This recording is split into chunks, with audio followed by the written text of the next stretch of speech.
So let's test out this LumaFix64 on an NTSC Commodore 64 using RetroTink to convert the video to HDMI.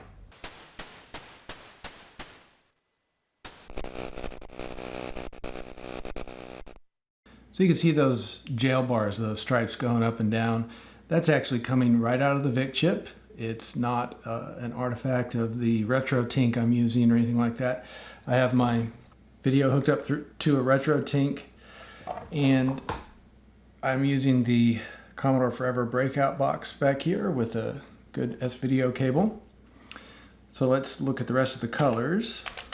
I wrote this little program to just put these blocks of colors on the screen so you can see each of the 16 colors. All right, so that's what it looks like plain. So I'll go ahead and put in the LumaFix now.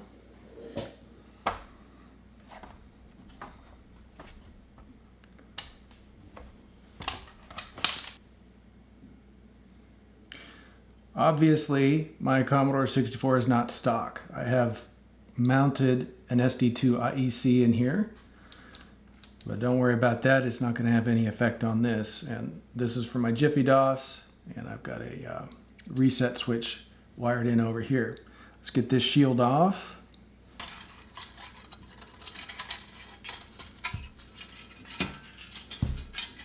My motherboard is assembly number 250469, PCB number 252311 revision 3. My VIC is 8562 revision 4. Let's get that out of here.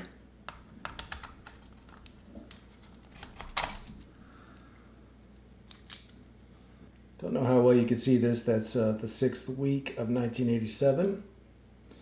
All right, so let's get the LumaFix in there.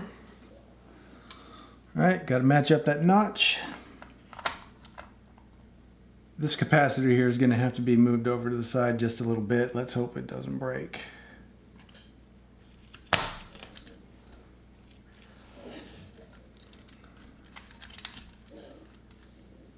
All right, so that popped in there real nice. We get the VIC on top of it. Just be real careful not to bend any pins on your chips. And that is ready to go.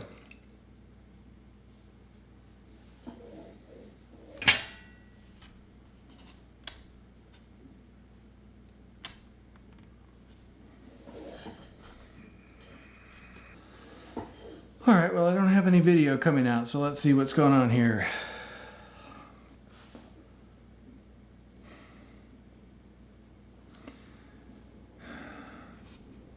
Okay, so I took the LumaFix out, put the chip back in, put the VIC2 back in, and it works fine. So I am not sure what's going on here. Okay, so I had two of these. The other one just wasn't working, so I'm going to try this one instead and see what happens.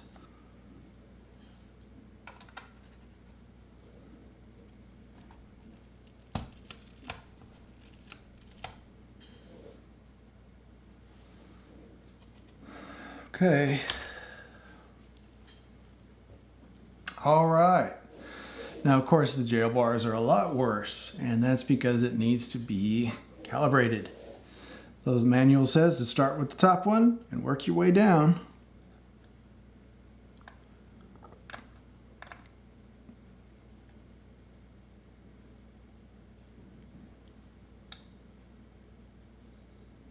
That doesn't seem to be doing anything. Ah, there we go. Oh yes, let's load up the color test.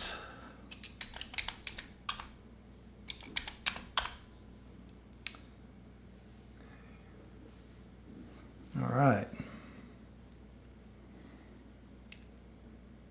That looks a lot better. Let's see if I make any difference with this one up here on the top. Yeah, okay, so here, let's turn that down. Just turning this counterclockwise. That looks good.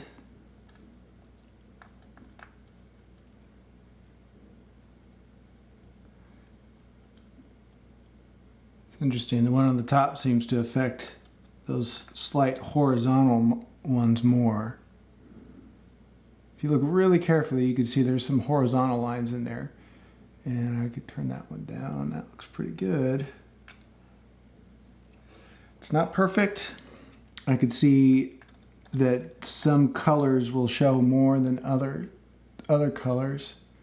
I think that's pretty good. Now this bottom one is for changing the chroma output. I don't think that's going to have any effect on my RetroTink. It won't matter. Yeah, it's not doing anything.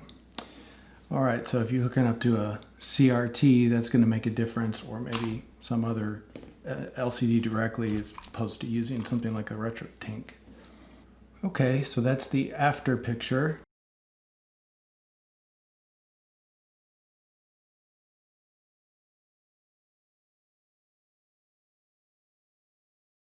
Let's reset. And definitely on that screen, it just looks a lot less of those bars.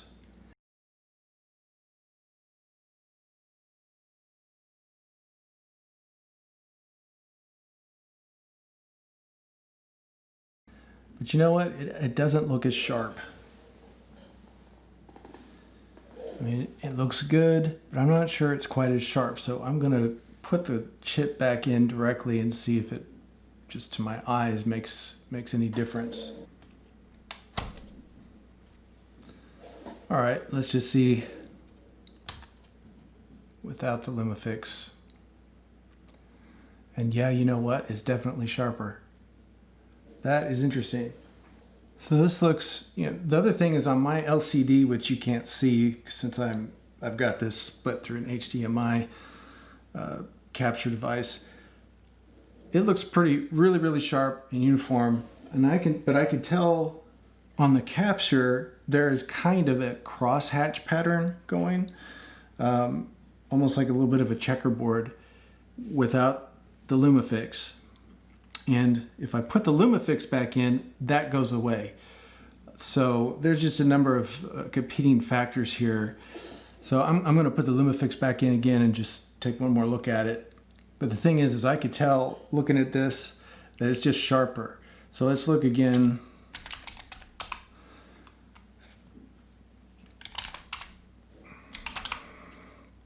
All right, notice the colors. Take a look at like between the white and the red, and just see now what it looks like with the LumaFix.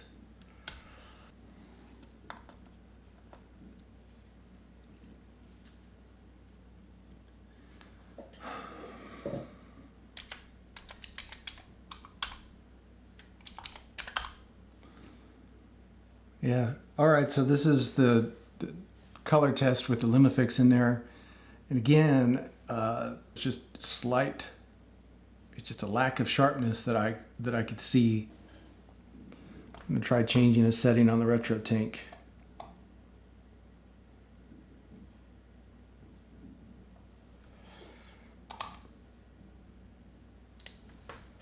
So it's not really affecting that at all.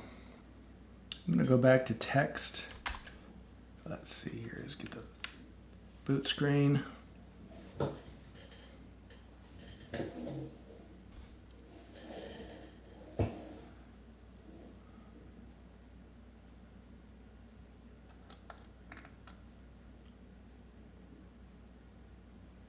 Yeah, it gets sharper. I'm looking at the text and it looks sharper. That could just be because of the conversion process.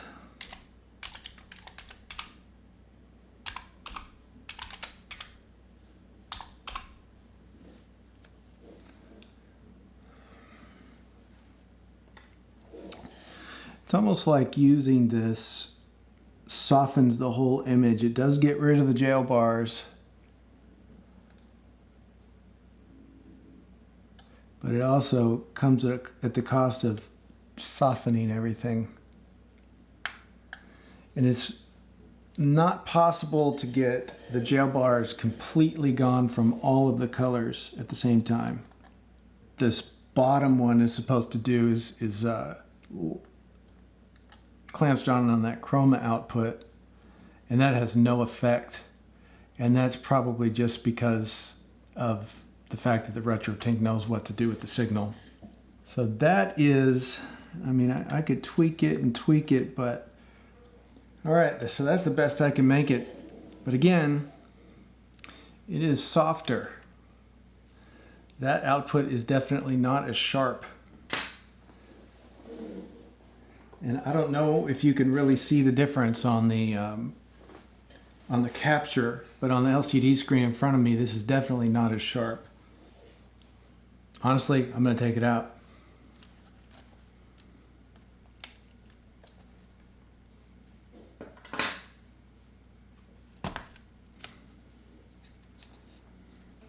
All right, so looking at this one last time, on the screen in front of me, I have a Vizio TV in front of me, and the text is far sharper now than it was with the LumaFix in there.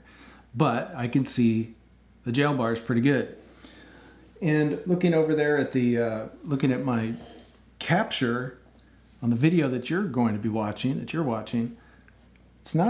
just not as pronounced. So, you know, it's weird. It's just has to do with the processing in these displays.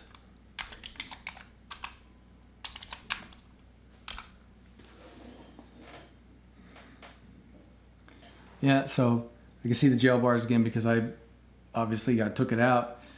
But I gotta be honest, the amount of sharpness that I lose with that LumaFix in there just makes it not quite worth it. And when I had this in my PAL unit hooked up to a CRT, when it's in the CRT, it looks great, but there's just that inherent difference in the resolution of the CRT, just the way the CRT is, that you're not noticing the loss in sharpness so much, I guess. And I'm sorry I can't show it to you. I just don't have the stuff set up for it right now. I'm trying to move away from using CRTs because they just take up too much space. And I mean, that's the whole reason why I'm using this RetroTink now.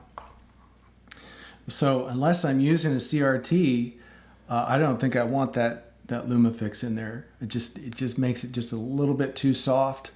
And I think I would rather put up with the jail bars.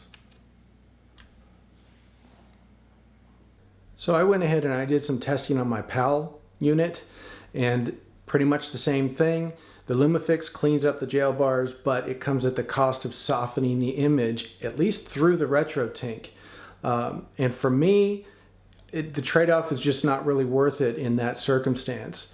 Now, when I use it on a CRT, it looks really good. And I think I have some pictures from when I first set that up. I'll put them up on the screen. Gets rid of the jail bars, and I don't notice any softening of an image, probably just because the fact that it's on a CRT, we're not dealing with that high resolution.